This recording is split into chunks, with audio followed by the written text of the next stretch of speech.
Big grocers are relied upon for necessities ranging from food, bath goods, and even medicine or postal services.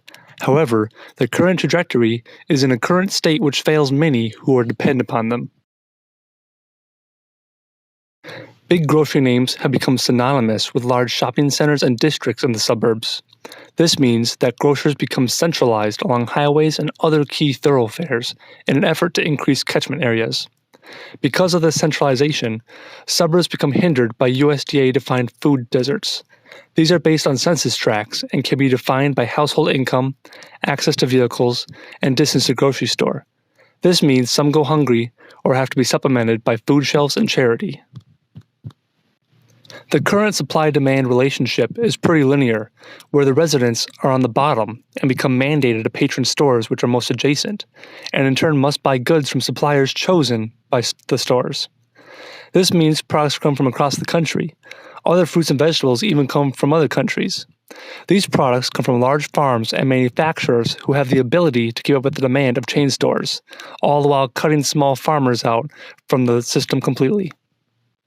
Because it would be difficult to convince large names to invest in small footprints and radical changes, it is believed we have to reposition their role in the system and create a stronger relationship with the city.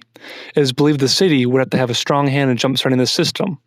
A good relationship with the city is also important to ensure the success of this process overall. It is feasible to fully service a neighborhood-skilled grocer with goods located within 100 miles through relations with smaller skilled wholesalers. These wholesalers can provide things such as chicken, pork, beef, vegetables, fruit, soap, and baked goods. A proposed multi-scalar grocer network would consist of small brick-and-mortar stores, box pickup lockers, and weekly mobile stores run out of buses.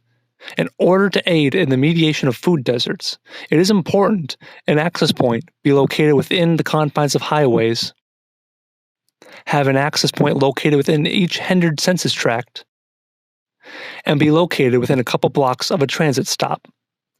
These pickup locations would be serviced by the brick-and-mortar stores as a complete network. This minimizes laborers, operating costs, and allows community members to access food when and how works best for them. Because of the small catchment areas of the brick-and-mortar stores, their size allows them to be built on lots alongside existing structures or infill lots. The example shown here being on a lot with an existing house.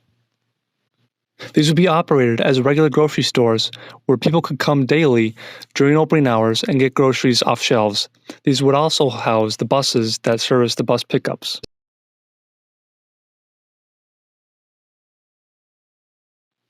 The box pickup locations are small 12 by 12 structures which can be situated on compact pieces of land. This example being a leftover patch after the construction of adjacent streets. Patrons would order ahead. Each day, vans from the grocery stores would deliver boxes to these pickup locations. Your box would then be put in a locker where you would then come, when you had time, put in a code and access the groceries you had previously ordered.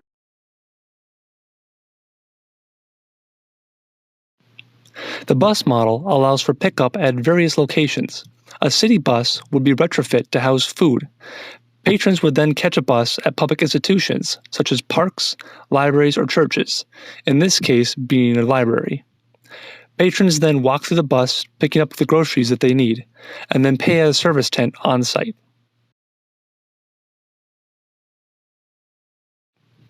In an effort to increase system visibility, the locations the buses inhabit at their temporary locations will be permanently demarcated.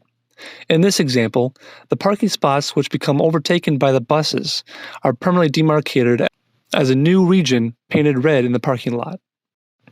Food deserts are a pressing problem and require very complicated solutions.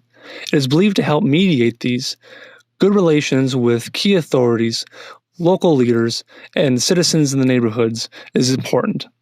It is also believed a multi-scalar approach helps to cast a wide net when it comes to looking for solutions.